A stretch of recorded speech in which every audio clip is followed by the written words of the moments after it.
Watukufu wa Kiislamu, na kuhusieni pamoja na mimi pia kuihusia nafsi yangu katika suala zima la kumwogopa Allah subhanahu wa ta'ala. Tumche Allah subhanahu wa ta'ala. Inna lilmuttaqina mafaza. Allah subhanahu wa ta'ala ameshatuahidi ya kwamba wote ambao wanamcha yeye basi watapata mafanikio, na mafanikio mbele ya Allah subhanahu wa ta'ala ni kuingizwa katika pepo. Watukufu wa Kiislamu, Mwenyezi Mungu subhanahu wa ta'ala ametuleta katika ulimwengu huu kwa kazi maalum, nayo si nyingine ni kuja kumwabudu yeye Allah subhanahu wa ta'ala, kama Allah subhanahu wa ta'ala anavyotuambia katika Qur'an, wama khalaqtul jinna wal ins illa liya'budun. Allah subhanahu wa ta'ala hakuwaumba majini na wanadamu ila amewaumba kwa lengo la kuja kumwabudu yeye Allah subhanahu wa ta'ala. Tupo katika dunia, tupo katika ulimwengu huu kwa lengo la kutekeleza amri ya Allah subhanahu wa ta'ala, nalo ni kuja kumwabudu yeye Allah subhanahu wa ta'ala.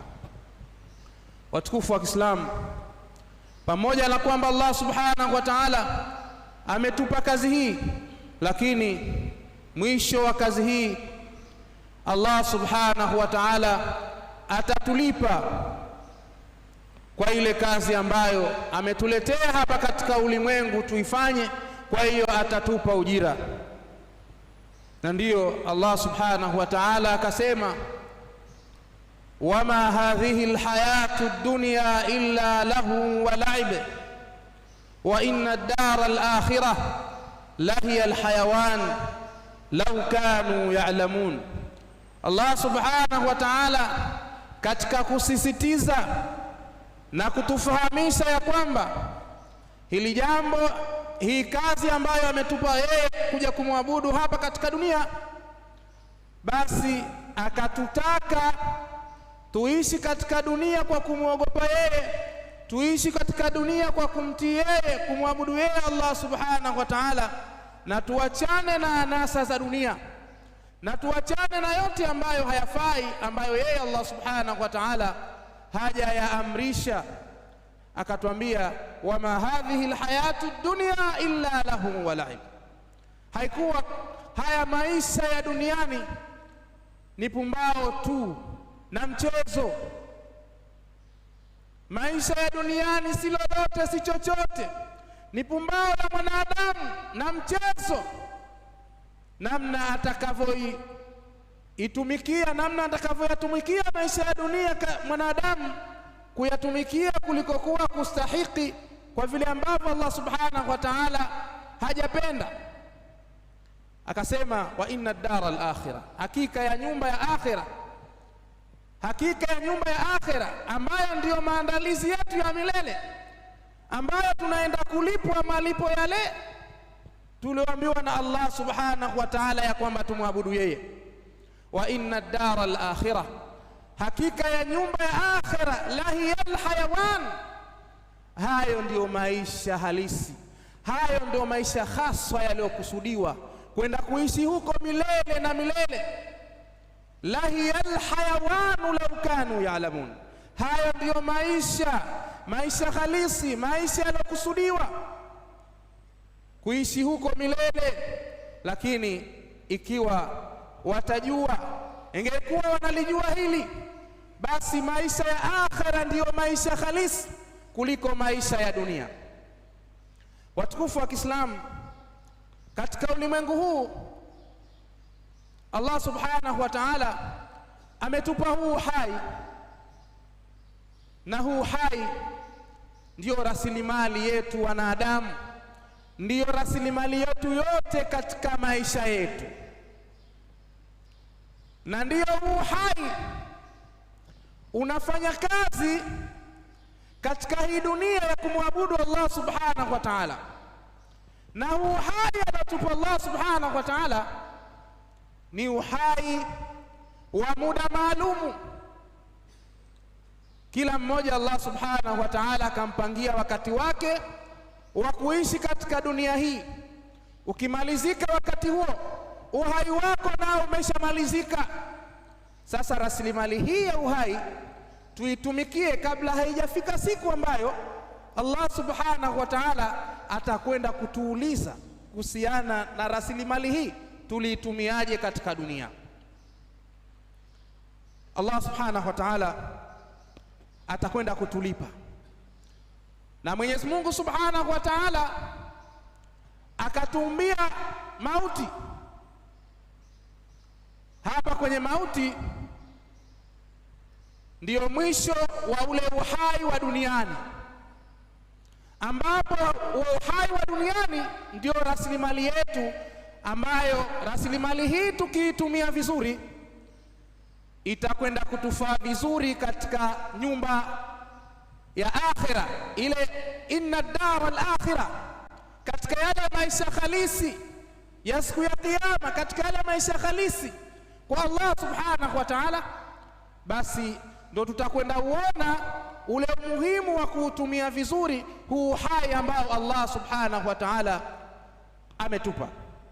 Allah subhanahu wa ta'ala akasema katika suratu Al-Imran, wama khalaqtul jinna wal insa illa li. Katika suratu Al-Imran anasema kullu nafsin dha'iqatul maut wa innama tuwaffawna ujurakum yawma al-qiyamah faman zuhziha 'anil nari wa udkhila al-jannata faqad faz wama al-hayatu ad-dunya illa mata'ul ghurur. Allah akatwambia kullu nafsin dha'iqatul maut, kila nafsi itaonja mauti. Ukifikia katika ahadi ya kuonja mauti, ukifikia katika lengo hili la kuonja mauti, ukifikia wakati wa kufa kwako, ndiyo rasilimali yako ya uhai sasa imemalizika. Ndiyo rasilimali yako ya uhai katika dunia hii umemalizika. Lakini Allah, ikifika siku yako ukaondoka katika dunia, sio ndiyo imeshapita. Wa innama tuwaffawna ujurakum yawma al-qiyamah, kwa hakika Allah subhanahu wa ta'ala siku ya kiyama atakwenda kutulipa kutokamana na zile ibada tulizozifanya, kutokamana na rasilimali ile ya uhai aliyotupa. Na katika haya malipo kuna mambo mawili, faman zuhziha 'anil nar wa udkhila al-janna faqad faz. Yoyote ambaye ataepushwa na moto, Allah akamwepusha na moto. Katika dunia alifanya mambo ya kheri yaliyomsababishia yeye asiingizwe katika moto, basi faqad faz, huyo amefaulu, huyo amefuzu mbele Allah subhanahu wa ta'ala. Mambo mawili haya, amefuzu, ataingizwa katika pepo. Lakini kinyume chake, ikiwa hakufaulu, huyo ataingizwa katika moto. Kwa hiyo ndani ya malipo ambayo Allah subhanahu wa ta'ala ametuandalia ni moto na pepo, na haya yatapatikana baada ya rasilimali yetu ya uhai kumalizika duniani na kuelekea kwa Allah subhanahu wa ta'ala. Mwisho Allah subhanahu wa ta'ala katika aya hii akasema, wamal hayatu dunya illa mata'ul ghurur, hayakuwa haya maisha ya dunia isipokuwa ni starehe zenye kudanganya, ni starehe zenye kutudanganya.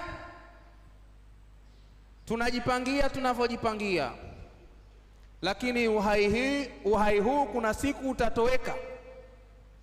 Kuna siku utatoweka uhai huu, na yatatujia mauti, tuelekee kwa Allah subhanahu wa ta'ala. Tunafanya tunavyofanya, tunakafulika, tunamsahau Allah subhanahu wa ta'ala, tunamwasi Allah subhanahu wa ta'ala, tukisahau ya kwamba kuna siku tutaondoka katika dunia. Waislamu, leo tumeghaflika na ibada. Wangapi leo hawafanya ibada? Wangapi leo hawatekelezi ibada ya sala? Tunaishi nao katika majumba yetu, hawatekelezi ibada ya sala. wengine ibada ya swala inawapita, wapo katika mambo ambayo sio muhimu. Tumeingiwa na mtihani katika dunia, tunajali anasa za kidunia kuliko ibada za Allah subhanahu wa ta'ala. Leo Islam inaweza ukafika muda wa swala, muadhini akasoma adhana, ikafika wakati watu wakakimu, watu wakasali. Wakati huo ni wakati pengine kuna timu fulani, kuna mechi fulani inachezwa. Wallahi utawaona Waislamu wapo katika vioo, wapo katika television, wengine karibu na misikiti, imamu anasalisha, lakini wao wapo wanaangalia mipira, wapo wanaangalia mambo ya anasa, hawajali kabisa. Ni Waislamu, si watu wa dini nyingine, ni Waislamu. Wanajali lahu walaibe, mambo ya kipuuzi, mambo ya michezo, wanaona yana umuhimu zaidi kuliko kusogea kwenye ibada ya Allah subhanahu wa ta'ala. Hawa ndio wale Allah subhanahu wa ta'ala aliposema fawailul lilmusallin, adhabu kali tawathibitikia wale wenye kuswali. Wapi? alladhina hum an salatihim sahun, ambao swala zao wanazipuuza, wanaona bora mambo yao kuliko kuelekea katika swala. alladhina hum yuraun, wale ambao wanasali kwa kutaka kuonekana. Manake yeye anajua katika kama muda wa ibada umeshafika, muadhini ameshasoma adhana, sala imekimiwa, muda wa sala umefika, watu wanasali, lakini bado wanasherehekea magoli. Waislamu ni sisi Waislamu ndio tunafanya mambo haya, tunafanya lahu, tunafanya laibe. Lazima Allah subhanahu wa ta'ala akatuadhibu kutokamana na swala zetu, kama hizi ndio swala zetu tunavyoziswali. Waislamu, swala inapuuzwa, si majumbani. Tukifanya tathmini utakuta ya kwamba tulokuja katika msikiti kwa ajili ya kutekeleza hii ibada ya swala ya Ijumaa, basi hata robo hatufiki waliopo huko nje, tena sio katika mitaa mingine, hapa mtaani kwetu tu. Basi watu wapo huko, wengine hawaji kusali msikitini.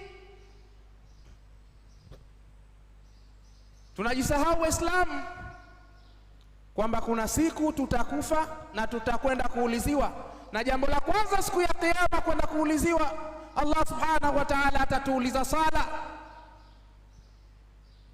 Tunajisahau ya kwamba sala ni nguzo katika nguzo ya Uislamu. Ukiacha kutekeleza sala, maana yake bado hujakamilisha nguzo za Kiislamu. Leo wangapi hatuswali? Wangapi majumbani mwetu wake zetu hawasali, watoto wetu hawasali? Tunasahau kuwatanabahisha na kuambia kwamba ya kuna siku tutaondoka katika dunia na Allah subhanahu wa ta'ala atakwenda kutulipa siku hiyo.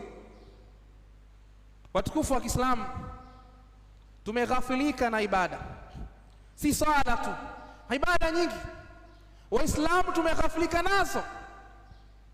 Tumesahau kwamba almautu haqqu, mauti ni haki, mauti ni haki.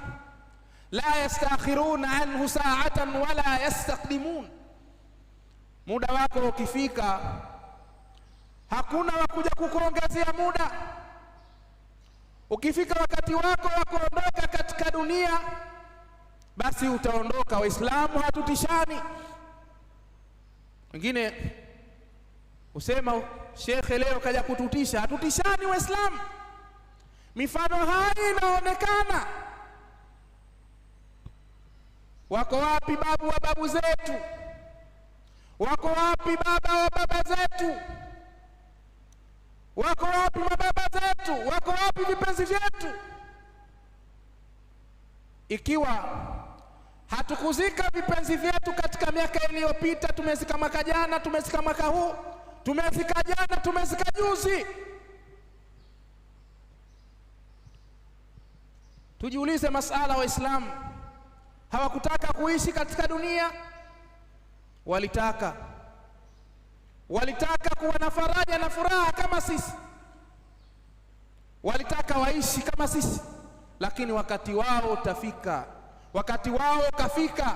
Allah subhanahu wa ta'ala akachukua roho yake, kamtuma malakul maut kwenda kuchukua roho zao, na sisi wakati wetu utafika, hatujui ni lini. Kum fi dunya kaannaka gharib au abiri sabil, tuishi katika hii dunia kana kwamba sisi ni wageni. Mgeni anapokwenda sehemu hutarajia kurudi nyumbani. Mpita njia anapopita katika njia hutarajia atarudi kupitia njia ile au nyingine, lakini arudi nyumbani, lazima atapita kwenye njia. Waabudu rabbaka hatta yatiyaka alyaqin, tumwabudu Allah subhanahu wa ta'ala mpaka kufa kwetu.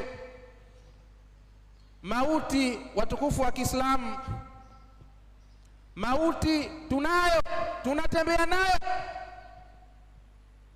Asbabu yoyote itakayokufika ni asbabu tu, lakini muda wako umeshafika. Lau kanat ad-dunya tadumu li ahliha lakana rasulullahi hayyun wa baqiya, hayyan wa baqiya. Lau kama hii dunia ingependa, hii dunia ya kwamba watu waishi, kwamba watu wadumu katika hii dunia wakae milele, basi kiumbe wa mwanzo ambaye ingebakia katika hii dunia ni Bwana Mtume Muhammad sallallahu alayhi wasallam.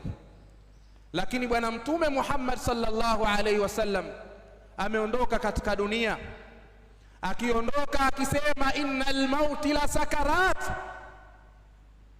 mauti yana kilevi, mauti yanaumiza, ladha ya mauti ni chungu. Waislamu, ni Bwana Mtume Muhammad sallallahu alayhi wasallam atolewa roho, asema hivyo, mimi na wewe je? Mimi na wewe tutatolewa roho zetu katika hali gani? Mimi na wewe tutafikwa na mauti tukiwa katika hali gani? Waislamu, kila mmoja ajitathmini, bali linsanu ala nafsihi basira, kila mmoja aitathmini nafsi yake, kila mmoja anaitazama, anaijua nafsi yake, yeye kafanya nini katika dunia, yeye na Mungu wake yukoje, mawasiliano yake baina yake na Mungu wake yakoje. Bali linsanu ala nafsihi basira, kila mmoja ajitathmini. Ukisha kujitathmini, itazame na nyumba yako. Kullukum ra'i wa kullukum mas'ulu an ra'iyatihi, kila mmoja ni mchunga na kila mmoja atakwenda kuuliziwa kwa kile alichokichunga. Jiulize, kuna siku nitaondoka katika ulimwengu, kizazi changu kitakuweje? Wanamwabudu vipi Allah subhanahu wa ta'ala? Jiulize watoto wangu, jiulize mke wangu, jiulize jamaa zako. Mauti ni haki, na mauti tunayo, tunatembea nayo. Tukisema hivi Waislamu, tunaona kama ni mambo ya kuzungumzwa tu kila siku, lakini kila siku tunasindikiza. Ikiwa leo huyu kesho yule, kesho huyu, leo huyu kesho yule. Kila siku tunasindikiza majanaza, kila siku tunasali salatul janaza. Walioenda hawajarudi, wamefika kwa Mola wao. Mimi na wewe tuliopo katika dunia, baada ya kuondoka wao, sasa tunafuatia sisi. Cha hatari na kikubwa ambacho kinatupa hofu, hatujui muda gani tutaondoka, lini tutaondoka. La tadiri nafsu madha taksibu ghada wala tadiri nafsu bi ayi ardhin tamut. Hatujui kesho itakuweje, kesho mipango yangu niliyoipanga itakamilika, hatujui. Wala hatujui nitakufa wapi, nitakufa mimi nikiwa nyumbani kitandani, nitakufa njiani, nitakufa katika hali gani? Kila mmoja Mwenyezi Mungu kampangia katika hali yake. Mwingine anapata ajali, mwingine anakufa kitandani, mwingine anakufa njiani, mwingine anakufa hospitali. Hatujui. Ikiwa hatujui, ni wakati wa kukaa na kurudi kwa Allah subhanahu wa ta'ala kwa yale yote ambayo tumeghaflika nayo, kusafisha nafsi zetu, kumcha Allah subhanahu wa ta'ala, kuacha maasi, kuacha kila ambalo tunaliona hili tukilifanya linamkera Allah subhanahu wa ta'ala, ili turudi kwa Allah subhanahu wa ta'ala tukiwa salama, ili siku yakitufikia sakaratul maut basi tupate salama. Ikifika ile kalla idha balaghatil hulqum wa antum hina idhin tanzurun wa nahnu aqrabu ilayhi minkum walakin la tubsirun falawla in kuntum ghayra madinin tarji'unaha in kuntum sadiqin. Ikitufika siku hii ambayo roho yetu ndio inatolewa, ndugu zetu wametuzunguka, ndugu zetu wanatulilia, watoto wetu wanatulilia, wake zetu wanatulilia, lakini muda ushafika, Allah anachukua maana yake. Ikifika siku hii tuwe salama, turudi kwa Allah subhanahu wa ta'ala. Watukufu wa Kiislamu, turudi kwa Allah subhanahu wa ta'ala. Ittaqullah waltanzur nafsum ma qaddamat lighad. Tumchi Allah subhanahu wa ta'ala na nafsi tazame nini imetanguliza kwa ajili ya Allah subhanahu wa ta'ala, nini imetanguliza kwa ajili ya kesho. Kesho kufa kwetu, nafsi imetanguliza kitu gani? Una rasilimali gani ya kuipeleka kwa Allah subhanahu wa ta'ala? Watukufu wa Kiislamu, tumuombe Allah subhanahu wa ta'ala atupe mwisho mwema, atujalie kila la kheri, atujalie wenye kuomba istighfar, kuomba msamaha kwake, ili atusamehe dhambi zetu. Siku tukiondoka katika dunia hii tuondoke kwa salama, atufurahie, tuingize katika pepo. Aqulu qawli hadha wa astaghfirullah alazim li wa lakum wa lisaa'ilil muslimina wal muslimat wal mu'minina wal mu'minat fastaghfiruhu innahu huwal ghafurur rahim wa huwal barrul karim.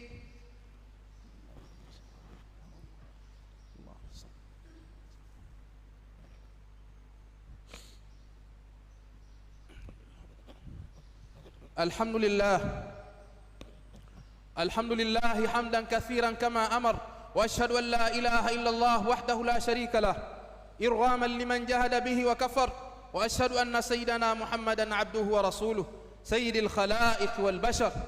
اللهم صل وسلم على سيدنا محمد وعلى آل سيدنا محمد كما صليت على سيدنا إبراهيم وعلى آل سيدنا إبراهيم، وبارك على سيدنا محمد وعلى آل سيدنا محمد كما باركت على سيدنا إبراهيم وعلى آل سيدنا إبراهيم في العالمين إنك حميد مجيد.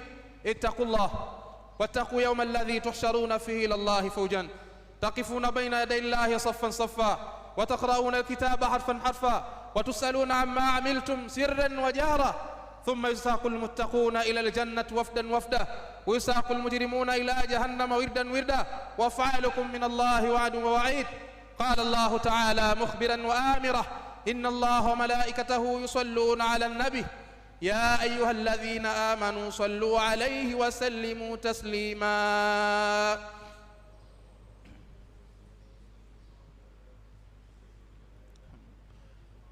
اللهم صل وسلم على سيدنا محمد وعلى آله وأصحابه، وارض اللهم عن أبي بكر الصديق وعمر الفاروق وعثمان ذي النورين وعلي الوفي وعن أصحاب رسول الله أجمعين. اللهم أصلح ولاة المسلمين، خصوصا منه رئيس زنجبار دكتور حسين علي مني، اللهم وفقه إلى العدل وجنبهم الجور والظلم والفسوق والعصيان. اللهم ارفع عنا الغلاء والبلاء والفحشاء والمنكر والجدب والحرب والقهط والطعن والطاعون والفتن ما ظهر منها وما بطن من بلدنا هذا خاصة ومن بلدان المسلمين مع القرى عامة، إنك على كل شيء قدير.